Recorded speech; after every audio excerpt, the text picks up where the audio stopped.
नमस्कार दोस्तों, स्वागत है आप लोगों का मेरे चैनल के ऊपर। और आज हम लोग डिस्कस करने वाले हैं गांधार ऑयल के आईपीओ के बारे में। जी हाँ दोस्तों, आईपीओ का सीजन चल रहा है और बहुत ज़्यादा आईपीओ जो है वो अभी मार्केट के अंदर आ रहे हैं और उसमें से बहुत बढ़िया आईपीओ भी हमें मार्केट के अंदर देखने को मिल रहे हैं और ख़राब आईपीओ भी हमें मार्केट के अंदर देखने को मिल रहे हैं। तो हमें ये देखना होगा कि कौन से ऐसे आईपीओ हैं जो हमें पैसा बना करके दे सकते हैं। अगर आप गलत आईपीओ के अंदर पैसा लगाएंगे तो डेफिनेटली वो पैसा जो है वो डूबने का पूरा चांस रहेगा। और अगर आप बढ़िया आईपीओ के अंदर पैसा लगाएंगे तो आप लोगों को प्रॉफिट होने के काफी ज्यादा चांसेस जो है वो रहते हैं। सबसे पहले अगर मैं कंपनी के बिजनेस के बारे में बात करूं कि आखिर कंपनी क्या करती है, तो कंपनी जो है वो व्हाइट ऑयल बनाने का कामकाज करती है। साथ ही consumer and health care product के ऊपर भी इस कंपनी का फोकस है। साथ ही साथ कंपनी जो है वो आप कह सकते हो कि लुब्रिकेंट टाइप के जो प्रोडक्ट होते हैं वो भी बनाने के लिए कामकाज करते हैं। और कंपनी के पास अभी तकरीबन 350 प्रोडक्ट की रेंज है। और कंपनी जो है वो दिव्य ऑयल के नाम से जो है वो अपना प्रोडक्ट जो है वो मार्केट के अंदर सेल करती है। उसके अलावा इंडिया के अंदर ऐसी बहुत सी कंपनियां हैं जो अलग अलग सेगमेंट के काम करती है और उनके प्रोडक्ट को बनाने के लिए गांधार ऑयल के प्रोडक्ट के एज ए इंग्रेडिएंट वो कंपनीज यूज करती है।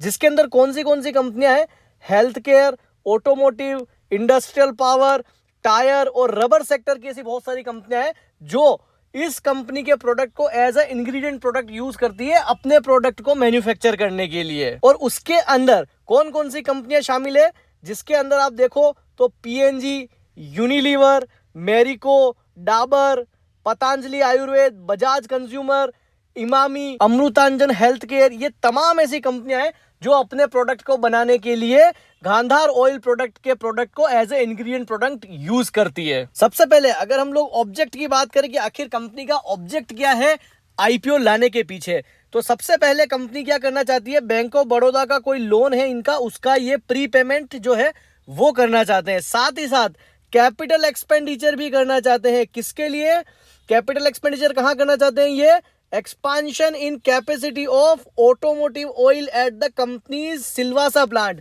कंपनी का एक सिलवासा के अंदर प्लांट है, उस प्लांट की कैपेसिटी को एक्सपांड करने के लिए ये इस पैसे का इस्तेमाल करेंगे। साथ ही साथ petroleum jelly and accompanying cosmetic product division at the company's Taloja plant.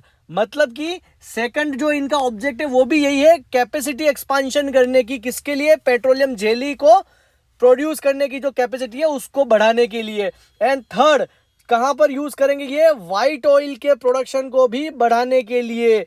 Ultimately company जो है वो पैसा किसके लिए ले रही है, कैपेसिटी एक्सपांशन करने के लिए। और उसका सीधा बेनिफिट कंपनी के फाइनेंशियल्स में हमको देखने को जरूर मिलता है।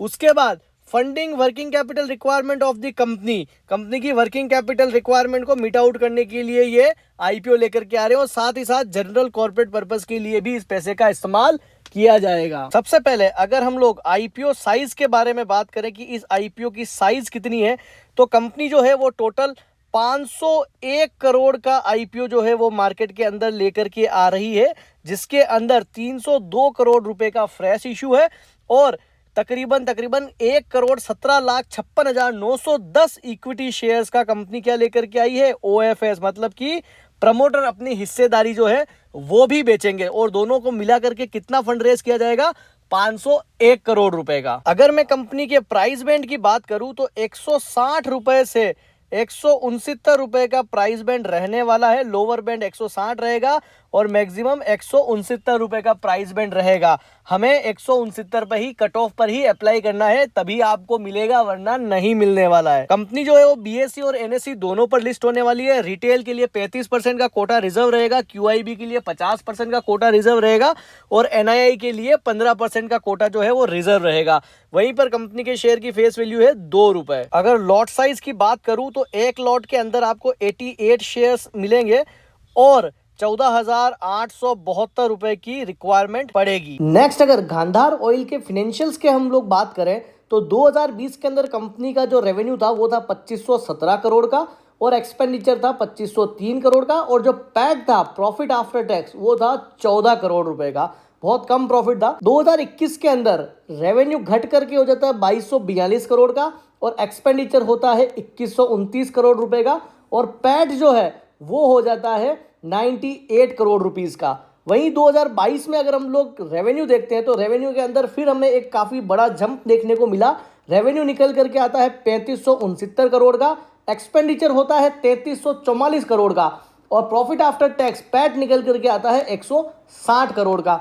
वहीं अगर 2023 के 3 महीने मतलब कि फर्स्ट क्वार्टर का अगर हम लोग फाइनेंशियल्स देखें तो उसके अंदर कंपनी का रेवेन्यू होता है 886 करोड़ का। और अगर इस सेम ट्रेंड को हम लोग एनुअल बेसिस पर लेकर के जाते हैं तो तकरीबन 3550 के आसपास का टर्नओवर जो है वो हम लोगों को देखने को मिलेगा, और प्रॉफिट जो है वो निकल करके आता है 58 करोड़ का 3 मंथ के लिए। और अगर उसको हम लोग एनुअली लेकर के जाते हैं तो तकरीबन निकल करके आता है ये 232 करोड़ के आसपास का हमें नेट प्रॉफिट भी इस कंपनी के अंदर प्रॉफिट आफ्टर टैक्स हमको देखने को मिलेगा। नेक्स्ट अगर हम लोग जीएमपी की बात करें मतलब कि ग्रे मार्केट प्रीमियम की बात करें तो पर शेयर पे 50 रुपए का ग्रे मार्केट प्रीमियम जो है वो फिलहाल अभी 4 दिन पहले मतलब कि आईपीओ ओपन होने के 4 दिन पहले भी 30% के आसपास का ग्रे मार्केट प्रीमियम जो है वो अभी मार्केट दिखा रहा है। तो हो सकता है कि काफी बढ़िया लिस्टिंग गेन आपको इस कंपनी के अंदर होते हुए दिखाई दे रहे हैं। तो दोस्तों ये थी गांधार ऑयल के आईपीओ से रिलेटेड सारी की सारी डिटेल्स। अगर दोस्तों वीडियो इंफॉर्मेटिव लगी हो तो प्लीज चैनल को जरूर सब्सक्राइब कर लें।